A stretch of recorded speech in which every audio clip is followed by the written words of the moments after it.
இந்த செய்தியை கேட்கிற அநேகரை கர்த்தர் கட்டவிழ்க்க விரும்புகிறார்.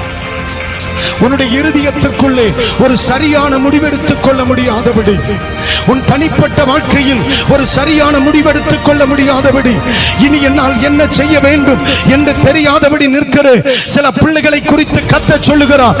இதோ உன்னை குறித்து கர்த்தர் நினைத்த சில நினைவுகள் வெளிப்படுவதற்காக இன்று பகல் வேளை நான் உன்னை கட்டவிழ்க்க விரும்புகிறேன். நான் சொல்றேன், உன்னை குறித்து யாராவது உட்கார்ந்து தேவையில்லாத நியாயங்களை பேசும் பொழுது கர்த்தர் அதை கவனித்துக் கொண்டிருக்கிறார். அவர் செவிகள் அதை கேட்டுக் கொண்டிருக்கிறது.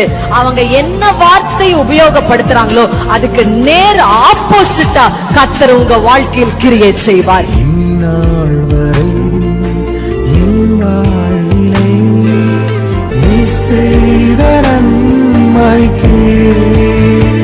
ஆஹா